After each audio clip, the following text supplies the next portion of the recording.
So, yun.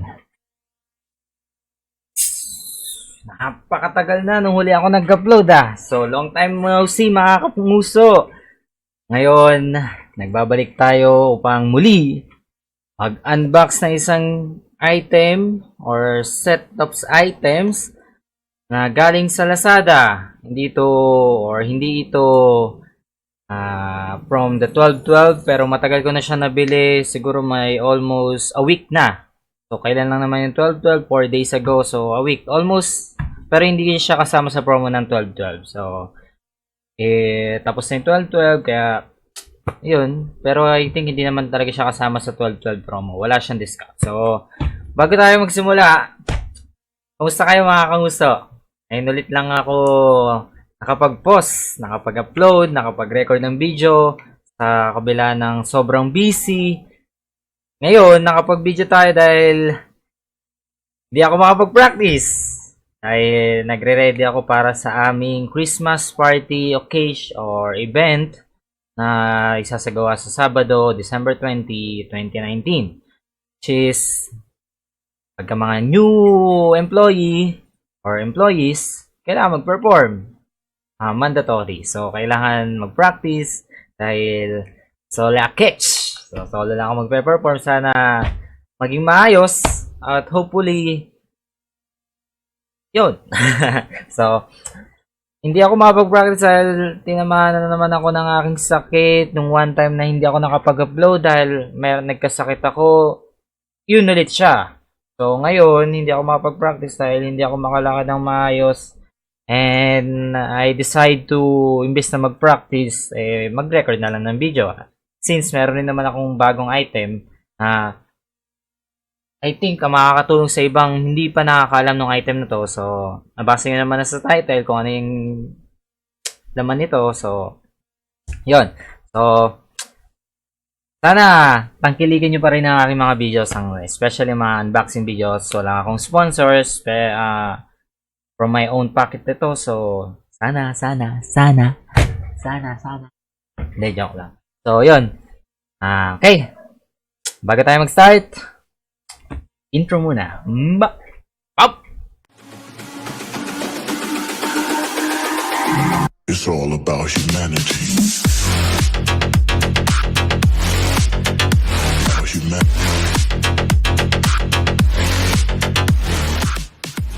Okay, so sana naririnig nyo ako dahil I think ito naman ang ating so dalawa ang aking recorder sa OBS, tapos meron din ako nung sa cellphone, naka-record din yan. So makikita nyo naman sa screen na naka-record siya.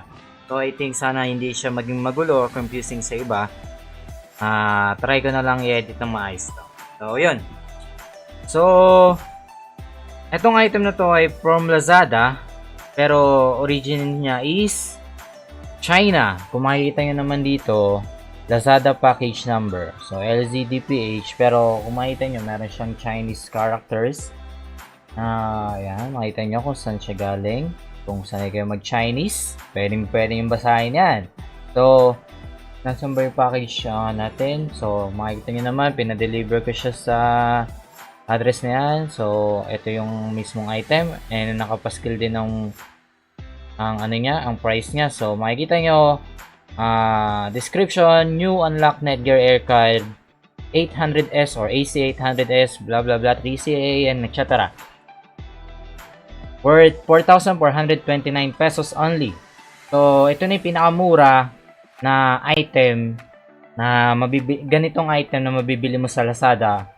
Same as sa Shopee. So, ito na yung pinakamura. And, tingnan natin kung ano yung magiging laman niya.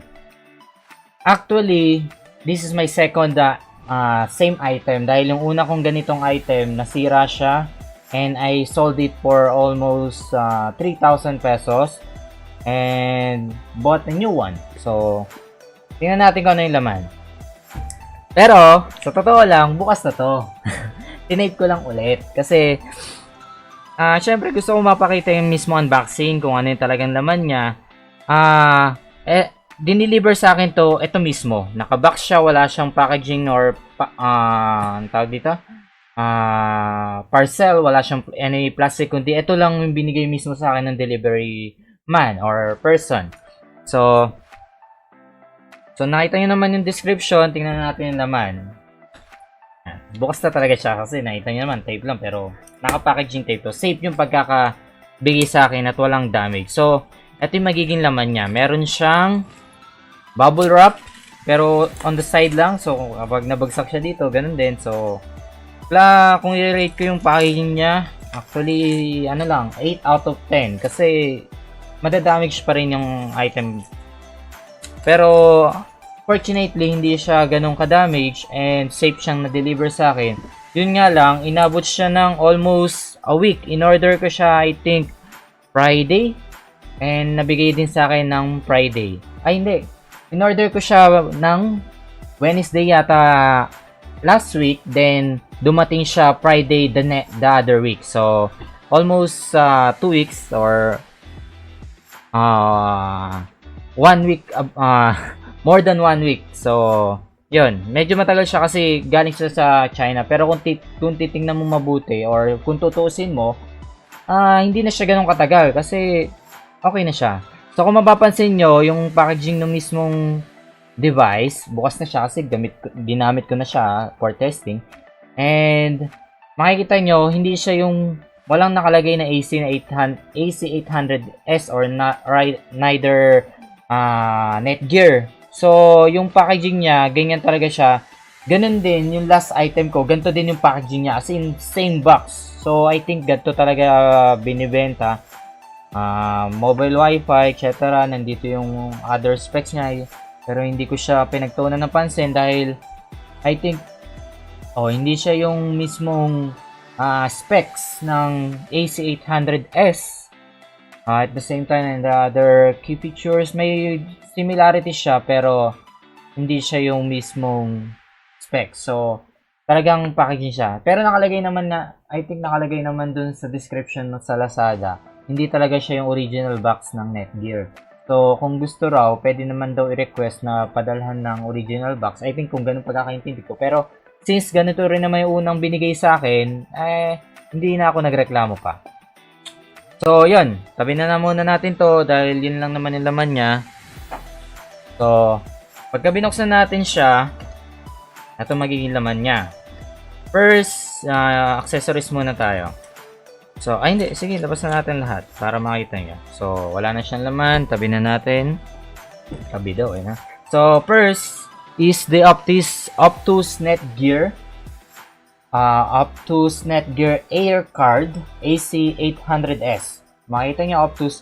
I think kung tama ang aking pagbabasa sa Google, ang Optus is a network provider. So, internet service provider from other countries. Kung hindi ako nagkakamali, Australia. So, search nyo na lang. Pero ang mismong device is made of, ang brand niya is Netgear. Kung makikita nyo, mababasa nyo, Netgear. So, yung Optus, para yung Globe, Smart, etc. So, pagka binuksan natin to, naka-deliver to ng ganito. Compact na siya. So, nandun na yung, nasa loob na yung yung battery. Meron lang siyang insulation na plastic para hindi siya mag-consume ng battery kahit dinideliver siya. So, ganun din yung first item ko.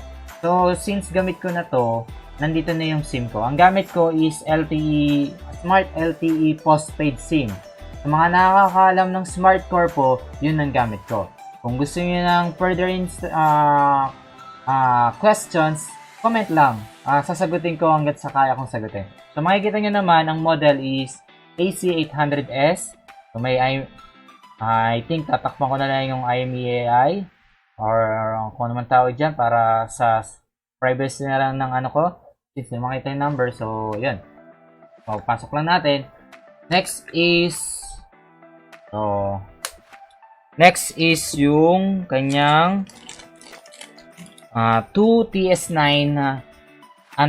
external antenna. So, pwede siyang gamitin ng walang ganito dahil may built-in internal antenna siya. Magagamit siya kahit walang ganito. TS9. Kung makikita nyo, focus. Yan, TS9 siya. Dalawa siya for Meron kasi siyang dalawang saksakan ng TS9. So, yun. Next is yung pang charge ng other devices. So, meron siyang feature na pwede siyang mag-charge ng other devices like cellphones. Basta ang USB port. So, ayan, pwede mo siyang i-charge. Pero syempre hindi siya ideal dahil syempre kailangan mong pipirin yung battery nito para magamit mo siya for as much as you can. So, next is yung USB cable. I don't know, basta 3.0 to yung ginagamit madalas sa mga external drives. So, yan. 3.0 siya. Yung first item ko, ang kasama is yung Ugreen. Ugreen na ganito. Siyempre, kung kung kilala niyo yung brand ng Ugreen, trusted siya at high quality ang binibenta nila. So, medyo nalungkot lang ako kasi akala ko laging Ugreen yung kasama, pero depende pala sa seller. Kasi magkaibang seller yung binilang ko. Yung unang item, ang nagastos ko doon ay 4,600. So, kung iyaano mo, medyo lamang siya ng 200. Kaya, siguro, Ugreen. Kasi, hindi naman sila magkakalayo ng presyo, pero mas maganda yung Ugreen. Kung mas matigas siya, mas high quality talaga sa feel. Kasi kahit i-bend mo siya, parang mahirap i-bend. So, yun. Yun lang yung kasama niya. Next is, muna natin yung specs niya. So, kung tingnan natin ulit yung battery. So, yung battery capacity niya, nagre-range sa, kung makikita nyo, ba siya? Okay, ayan. 2,930 milliamperes. So, almost 3,000 milliamp na tumatagal siya. Sa akin, tumatagal siya ng almost 10 hours. Ang advertisement niya is 10 to 12 o 12 hours at maximum. Continuous usage yun. So, sa akin, yung unang device ko is umaabot lang siya ng 10 hours. Bubuksan ko siya ng alas 5 o tatanggalin ko siya sa charge ng alas 5 ng umaga. Malulobad siya mga around 1 to 2 o'clock PM. So, kung susumayin nyo yun, almost 5, 7, 8, 9 to 10 hours. So, ganun lang siya. So, and ang SIM na ginagamit niya is micro SIM. So, makikita niya micro SIM siya. Yan. Next is, ano ba ang capacity niya? Ano siya? Open line siya. Pwedeng gamitin sa Globe, Smart, ABS-CBN, TM, etc. Basta open line siya. Pwede. Pero, ang ginagamit ko lang sa kanya is yung Smart Postpaid SIM ko. So, so far, maganda naman. May times maganda. So, depende naman sa lugar yan. So, bago tayo dumako dun sa speed or sa quality ng internet, ang specs nito muna is, kung familiar kayo sa carrier aggregation, ang minimin yan is, yung isang band, LTE band, o kahit hindi LTE band, basta, I think sa LTE lang naman gumagana yung CA, yung tinatawag din ng carrier aggregation. Ang isang LTE band, or yung, for example, ang mga bands natin is band 1, 2, 3, 4, LTE 2300, 2100, 1800, frequency yan. So, i-search nyo na lang yung iba't ibang frequency sa Smart, sa Globe. Pero sa Smart, yung madalas na ginagamit is yung LTE 1800, Band 3, and Band 1, 2100, frequency niya. Then, meron pang B28 o Band 28, which is the 700 MHz, and the 2300 MHz, which is the Band 40. So, may iba't ibang bands yan. Masa-search yan sa Google. So, yung carrier aggregation, pagkat sinearch mo yung word na aggregation, parang siyang pinagsasama. Pinagdadagdag, or yung dalawa, pinagsasama. Ngayon, yung quality nun, magiging isang buo na siya. So, paano siya? For example, LTE band 1 and 3, which is in 2100 and 1800 MHz, pinagsasama niya. So, magiging 2 CA siya. Dahil yung dalawang band pinagsama, so 1 plus 1, 2. So, kapag 1 pinagsama yung B1, which is 2,100, yung B2, 1,800, At yung B28, which is yung 700 MHz, ngayon, tatlo na siya. So, 3CA. Ang device na to, AC800S, ay kaya niya hanggang 3CA, which is, ang rated sa kanya is Cat 11. Originally, Cat 9 siya. So, kapag in-update mo siya, magiging Cat 11 siya. Ang Cat 9, 3CA na talagang kaya niya. So, yung Cat 11, I'm not sure, pero 3CA pa rin ang kaya niya. Unlike kung familiar kayo sa B525, Huawei B525, meron pa siyang model which is 61S. Kung di ako nagkakamali, mas kilala siya sa tawag na Black Mamba router. Ang Black Mamba is only 2CA. So, hanggang dalawa lang yung pinagsasama niya. So, sa akin, sa device na to, hanggang 3CA siya. Tested siya at ipapakita ko sa inyo ilang screenshots ng 3CA, 2CA. Tingnan natin kung mapapakita natin yung 2CA live. And I think yung 3CA kasi medyo mailap yung 3CA dito sa lugar ko. Pero meron ako mga screenshots ng 3CA. I think meron din akong mga screenshots ng speed test para makita nyo.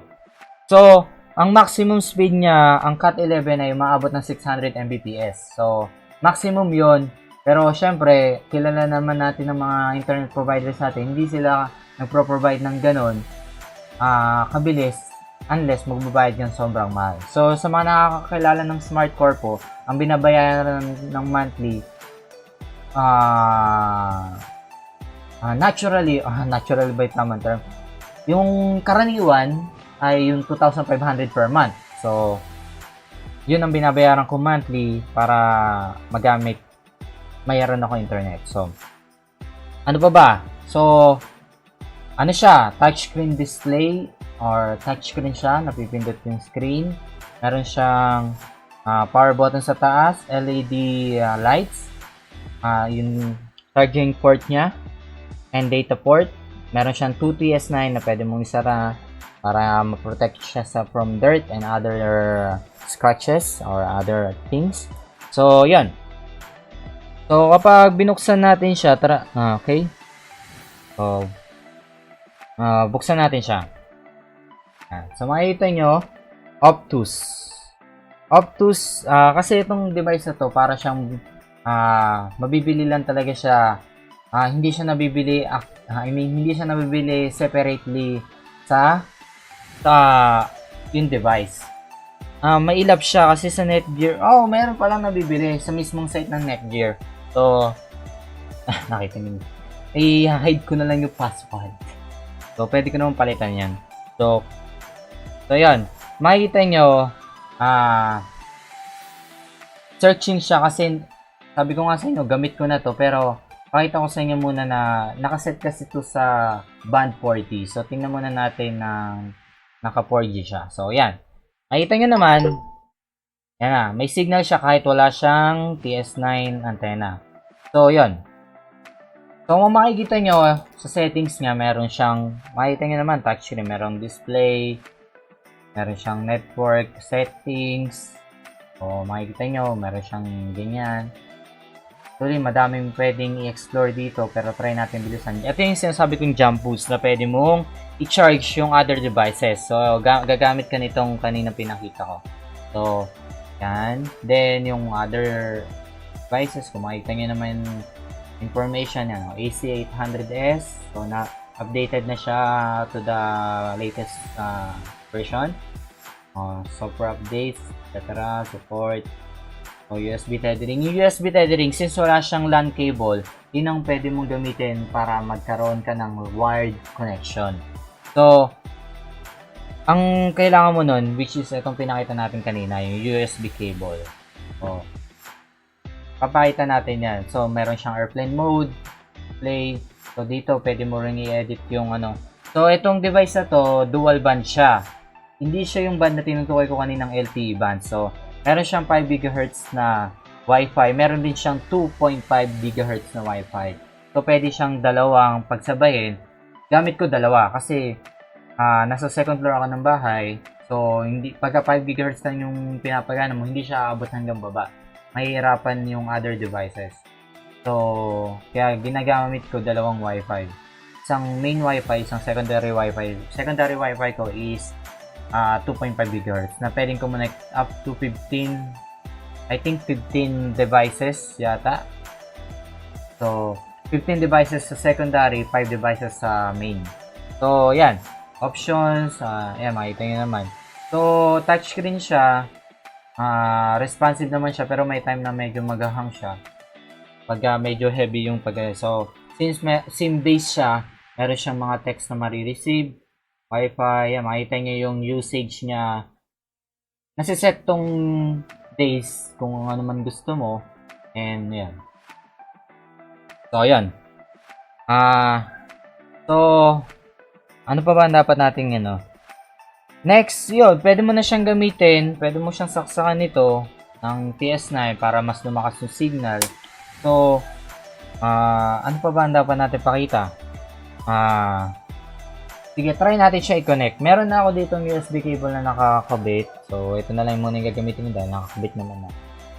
Then, papakita natin sa inyo yung kung paano siya sineset or paano nilalock yung LTE bands. Kasi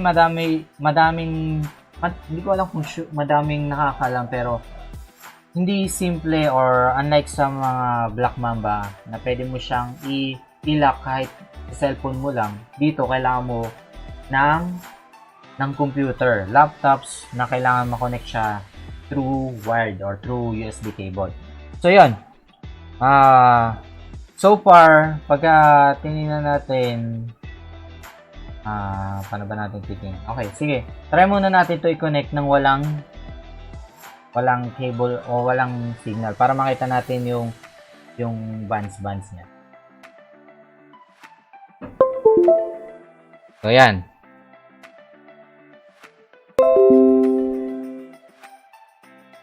Muna natin to. So, kung makikita nyo sa ating magandang flex ko lang muna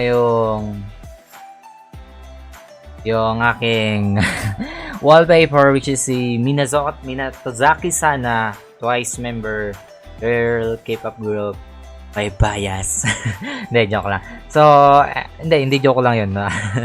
Bias ko talaga siya. Share ko lang, pero sa direction na tayo sa ating So, meron siyang gateway. Buksan natin yung ating Google Chrome. Gateway natin is yung 192.168. Yan. Makikita natin yan. Type nyo lang tong 192.168.11. Yan ang gateway niya, DHCP server or yun ang tawag nila, gateway. So, dito makikita natin sa settings, naka-login na ako. Nasa set naman yan, nasa instructions naman yan. So, meron dyang user and password. So, hindi ko na papakita sa akin para for privacy na lang. So, dito makikita nyo rin yung variety of settings na makikita nyo sa cellphone. Pero may konting difference lang. So, ayan. Ganun pa rin naman. Dito, mas mabilis mong may edit. Meron ditong edit. So, nakita nyo na yung password ko. Connect na lang kayo pagka malapit sa akin. So, ayan. So, ito yung other settings na makikita mo. Screen timeout, software and reset, backup, updates, network. Yan. Yung pinakita nyo rin. So, dito naka-Optus Connect siya. Pwede mo siyang gawan. Dapat nga gawan mo siya pero pwede na yan. Sige, pero dapat ang gamit ko is Smart Bro settings. Smart Bro. Yan. Kay PB4, that's it. So, yun ang gagamitin natin. So, I think magre-restart ng saglit yan. Then, so, SIM security status dito. Dito, ito yung isa sa mga importante natin dapat maipakita. So, makikita nyo dito, 4G's ano lang siya. Naka 4G lang siya. Hindi siya 4G+. Pero ang 4G equivalent niya is LTE. 4G Plus is equivalent niya LTE Advanced. So, makikita nyo dito, ito yung sinasabi kong band. Current Radio Band. So, makikita nyo LTE B3. Ang B3, ang ano niya is 1,800. I think ito yon. Kasi hindi naman talaga siya sakto. Pero, ang equivalent frequency niya is 1,800. So, makikita nyo, 233 yung cell ID na nakonekta natin. Wala pa siyang cable or wala pa siyang antenna niyan. So, dito nyo makikita yung datas ng ano mo, signal mo. Nandito yung SINR, RSRQ, RSRP. Meron yan sa Google, search nyo na lang yung ideal na settings niya or ideal numbers niya. I think sa RS and RAs, nagre-ring siya ng basta positive number. Pagka yan nag-negative like nito, means madaming harang. Hindi siya nakadirektang or wala siya sa line of sight nung mismong cell tower. So, kung medyo mabigat na sa inyo mga technical terms na to, section na lang. Yung RSRQ, I think, negative yan, pero dapat nasa below 15. Yung RSRP naman, dapat below negative 70. Yun ang, nila, ideal values niya. Etong PLM, etong mga to, okay, PLMN, saka itong LAC, RAC, PSC, CLID, TX power, yan ay values ng cell tower. So, makikita nyo yung TX power dito is 0. So, pag trinay natin mag-speed test, hindi yan ganun kabilis. Dapat, ang cell tower, nasa ano yan? Nasa TX power, nasa 15 above, sa para medyo mabilis. Pero, tingnan natin kung mabilis, kung pwede na ba yan. So, wala siyang antenna, wala siyang, gamit ko dito yung antenna. Makikita nyo dito, naka-record pa rin naman yan. Pero, yan. Basta, yan. So, naka-smart. Try natin mag-speed test. So, kung makikita nyo, ang speed niya lang na nakukuha is nasa almost 4 Mbps. Which is pwede na, pero pang isang tao lang yan. Dalawa kami nandito at pareho kaming heavy user. Netflix, YouTube, downloads, etc. So, makikita nyo, sa values na, sa cell ID na to, napakadaming cell tower. Sa isang cell tower, hindi lang isang cell ID yan. Madami yan. So, depende yan sa lapit, sa layo. Depende sa area mo kung mabilis yung smart. So, sa akin, itong makikita mong values kapag walang antenna at sa cell ID na yan. Napapalitan yan. Pwede kang palipat-lipat ng lugar at mapapalitan yan for sure. So, mamaya makikita natin, papalitan natin yan. Ngayon, so, try nating saksak yung antenna. So, sasaksak ko yung dalawang TS9. Tignan natin kung magbabago yung values.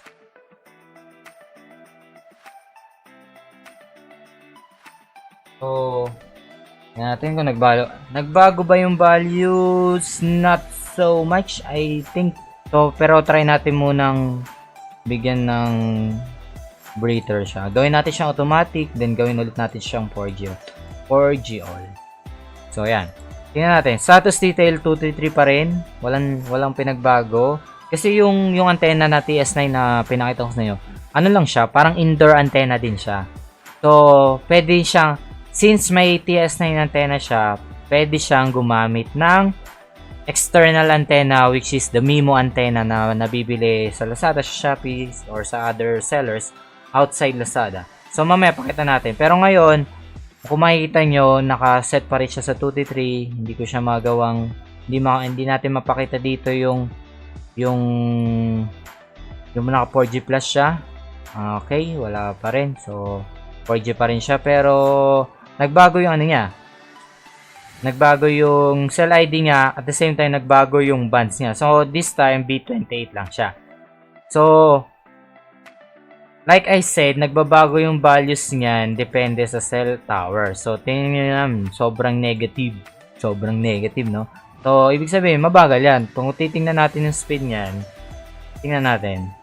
So, maganda yung ping niya. Nga lang, so, medyo same or medyo since ibang channel to, ibang tower to, medyo iba rin yung speed niya. So, cancel muna natin siya. So, kaya muna natin siya. So, ngayon, since nasa loob ako ng bahay at nasa medyo maraming blockage pa yung tama ng term.